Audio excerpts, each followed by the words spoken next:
¿Qué tal? ¿Cómo están? Pues hoy nos toca Primera de Reyes y es la clase número 12. Vamos a ver la clase de una vez para que veamos ahí. A ver, transición. Ahí está. Ahí está la diapositiva. Panorama bíblico, clase 12, Primera de Reyes. Aquí estamos. Este libro es un... Ahí está. Es una continuación, digamos, de lo que es el libro de Samuel, ¿sí? Es la continuación. Hay algunos eruditos que dicen que posiblemente Samuel y Primera de Reyes era bueno, Primero y Segundo de Reyes era un solo libro, ¿sí? Se dividió en cuatro, pero la mayoría dicen que no, que uno era Samuel y otro libro Reyes, ¿sí? Reyes, como Samuel, igual era un solo libro y por lo largo que era el rollo, entonces se dividió en dos partes y se hizo Primera y Segunda de Reyes, ¿de acuerdo? Entonces, este, este libro fue escrito probablemente, aproximadamente, entre los años 564 y 540 antes de Jesucristo, ¿sí? Y se cree que fue escrito por el profeta Jeremías, ¿sí? El libro da continuidad a los temas que se desarrollan el primer y segundo libro de Samuel, ¿sí? Al seguir relatando la historia de la monarquía eh, todavía unida al mandato de David, ¿sí? Precisamente en este primero de Reyes es donde muere David y entrega su trono, ¿no? A su hijo. En su ancianidad avanzada, próximo a morir, nombra como sucesor a Salomón, que es el que queda como bajo su reinato el gobierno de lo que es todo Israel, ¿sí? Entonces, vemos ahí que pertenece también a los libros históricos de la Biblia, ¿sí? Y aunque en nuestra Biblia, como les decía, son dos libros separados, originalmente pues fueron escritos como un solo libro que cuenta la historia unificada que continúa del libro desde Samuel, ¿sí? Que es el libro que antecede, ¿no? Lógicamente. David ha unificado las tribus de Israel como un solo reino y Dios prometió que de su linaje vendría el rey mesiánico que establecería el reino de Dios sobre las naciones y cumpliría pues las promesas hechas a Abraham, ¿no? El libro de Reyes cuenta la historia de larga línea de reyes que vinieron después de David, ¿sí? Y ninguno de ellos pues estuvo a la altura de la promesa realmente, ¿no? De hecho, ellos llevan a la nación de Israel a la ruina realmente, ¿sí? El libro de Reyes cuenta la historia, perdón, el libro está toda esa historia, ¿no? Pero está diseñado para tener cinco secciones principales, digamos, de la historia. Comienza y termina enfocada en Jerusalén, primero como el gobierno de Salomón y la construcción del templo, y luego en la última sección termina con la destrucción de Jerusalén y el exilio de Israel a Babilonia. Pero eso lo vamos a ver en la segunda parte, o sea, en Segunda de Reyes. Y las tres secciones centrales, digamos, de todo el libro, ¿sí? Está compuesta por la historia que nos lleva a esa tragedia, ¿no? A cómo va desembocando todo hacia esa tragedia. Explican cómo Israel se divide en dos reinos rivales totalmente y cómo Dios trató de prevenir la corrupción de Israel enviando a los profetas y cómo el exilio se convirtió en la inevitable consecuencia de los pecados de Israel, ¿no? Cuenta cómo durante el reino de Salomón las fronteras llegan a una extensión, ¿sí? Jamás igualada, ¿no? O sea, es donde tiene más expansión todo el reino y enfatiza cómo la sabiduría y la riqueza de Salomón se hacen famosos por el mundo de aquel entonces, ¿no? Entonces, recoge cómo Salomón primero como gran constructor, ¿no? Israelita levanta palacios, sitios de recreo y su obra maestra, digamos, sería el templo de Jerusalén, ¿no? El templo que hace para Dios. El escritor pues reconoce las grandes obras de Salomón, pero también menciona la debilidad por las mujeres y más bien su condescendencia con la idolatría a causa de estas mujeres, ¿no? Refleja la combinación de su reinado y cómo lo sobreviene la decadencia que desemboca en una gran tragedia nacional que es la división del reino, ¿sí? Perdón. El relato espérame, voy a adelantar ahí está la diapositiva. Okay. El relato mantiene un paralelo entre los sucesos de uno y otro reino, ¿sí? Los del norte que retienen el nombre de tradicional de Israel y el del sur que asume el nombre de Judá por la tribu principal que estaba en ese lugar, ¿no? Y a la luz de la narración es el reino del norte el que más más se aparta del camino de Dios, y el sur hay reyes piadosos que alternan con reyes impíos, ¿no? Pecadores. El libro inicia con 2 capítulos acerca del traspaso del reino del anciano David a su hijo Salomón. Comienza con Salomón y termina con Elías, el libro. Y las últimas palabras de David a Salomón son muy similares a aquellas que Moisés, Josué y Samuel dan al pueblo.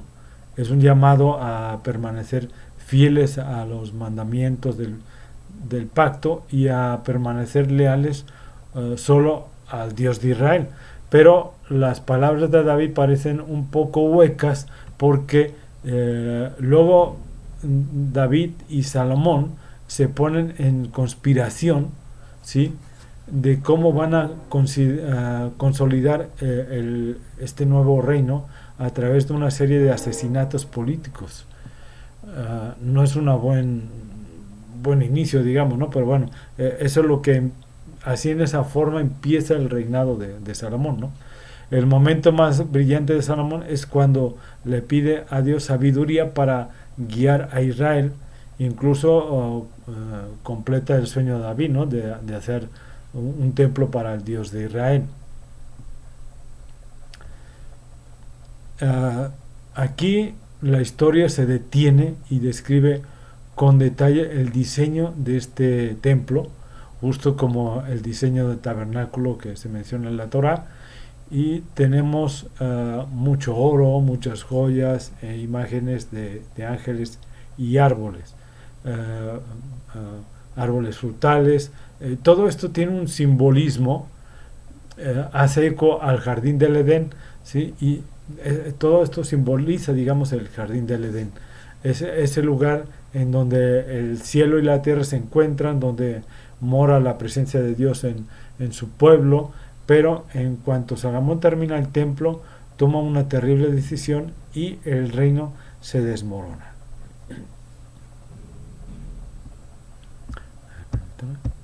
Ahí está. A ver si me tracé un poquito, pero bueno, ahí está la diapositiva, ¿sí? Salomón comienza a casarse con las hijas de otros reyes, cientos de ellas, para hacer alianzas políticas, y luego él adopta los dioses de sus mujeres, introduce la adoración en Israel. Posteriormente, Salomón acumula enormes cantidades de riqueza y organiza un ejército gigante. E incluso instituye el trabajo de esclavos para todos los proyectos de construcción. Si miramos la Torá y revisamos las reglas sobre los reyes de Israel en Deuteronomio 17, veremos que Salomón está rompiendo cada una de esas reglas. Así que para el tiempo de su muerte de Salomón se parecía más al faraón de Egipto que a su propio padre.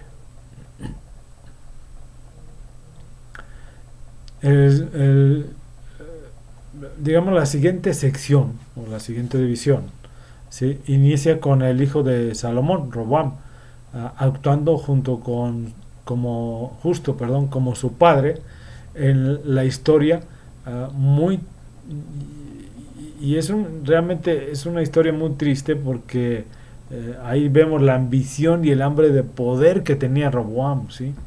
Roboam trata de subir los impuestos para el trabajo de los esclavos y baja bajo el liderazgo de Jeroboam. Las tribus del norte lo rechazan y se levantan, ¿no? Se ponen en contra, ¿sí?, de Roboam. Jeroboam se levanta y lucha para la división de este reino, y entonces se separa para formar su propio reino rival, ¿sí? El reino del norte y el reino del sur, Israel y Judá. Y ahora en la historia está el reino del sur, llamado Judá, centrado en Jerusalén, perdón, con reyes del linaje de David. Y ahora también está el nuevo reino del norte llamado Israel, cuya capital eventualmente será Samaria, ¿sí?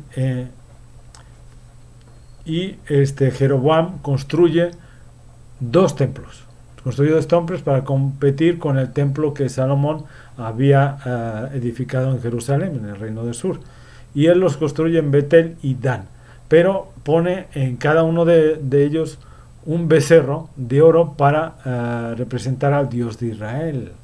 Si se acuerdan, en el Éxodo, como habían hecho un ídolo, también un becerro de oro, mientras Moisés estaba en el monte, pues ahí pone uno en cada uno de estos templos. Y la conexión con Éxodo 32, ¿no?, y el becerro de oro, ahí la vemos, ¿sí? Y a partir de este punto la historia va de un lado a otro, en Primera de Reyes y posteriormente en Segunda de Reyes, ¿sí? Y vamos viendo la historia de uno y la historia de otros reinos, ¿sí?, del norte al sur, trazando un destino de ambos reinos. Cada reino tuvo déjame adelantar, ahí está la diapositiva. Cada reino tuvo alrededor de 20 reyes consecutivos, y conforme se nos presenta cada rey, el autor evalúa su reinado según algunos criterios que él impone, ¿no? Adoraban solo al rey de Israel, o promoviendo la adoración de otros dioses, y dieron con la idolatría entre el pueblo, y permanecieron fieles al pacto de David, o se volvieron corruptos e injustos. Más o menos son lo que él trataba ahí, ¿no?, y que trata más bien en cada uno de los reinos. acuerdo, y de acuerdo a estos criterios el autor nos muestra los reyes, ¿no? Buenos en el reino, los reyes buenos, los reyes malos, ¿sí? Y realmente en el reino del norte hubo cero reinos buenos, ¿sí? De los 20 que hubo. Ahora, en el reino del sur, Judá, solo 8 de 20 obtienen una calificación positiva, lo que se conecta con otro gran propósito del libro, que es introducir el rol de los profetas, figuras clave en la historia de Israel realmente. En la Biblia los profetas no eran adivinos, no, sino que hablaban en nombre de Dios, del Dios de Israel, y desempeñaban un rol de guardianes del pacto, lo cual significa que condenaba la idolatría y la injusticia, tanto de los reyes como del pueblo, ¿no? O sea, en los dos casos, ellos le recordaban constantemente a Israel de su llamado a hacer luz a las naciones, de que debían obedecer los mandamientos de la Torá. Así que los profetas retaban a Israel en todo tiempo a que se arrepintieran y que se regresaran, ¿no? Y que confiaran en su Dios, en el Dios de Israel. En esta sección central para cada rey, Dios levanta profetas para pedirle cuentas a cada uno de ellos, y ahora sí que les mostraba en lo que estaban mal. Los profetas más prominentes son los del norte, Elías y su discípulo Eliseo. Estos estaban justo ahí, ¿no? En Israel, y en el centro del libro del Primera de Reyes, ¿sí? Elías era un profeta, rústico, viviendo en el desierto, y su archienemigo, digamos así, era el rey del norte, que era Acab, y su esposa Jezabel. Bueno, famosos, ¿verdad? Juntos habían instituido en Israel la adoración del dios cananeo Baal. Así que en su famosa, hay una famosa historia, si se acuerdan, de Eliseo, que retiene a 450, reta más bien a 450 profetas de Baal a una contienda para ver cuál de ellos era el Dios real, ¿no? ¿Sí? Entonces, así que ambos construyen altares en el monte Camelo, oraron a sus dioses para que los prendiera fuego, pero solo el Dios de Israel responde con fuego, ¿no? Y eso que le habían echado agua y lo habían empapado, y con todo y con eso el Dios de Israel, ¡bum!, prende fuego, ¿no? Lo que irrita a la reina Jezabel, quien ordena la muerte de Elías, ¿no?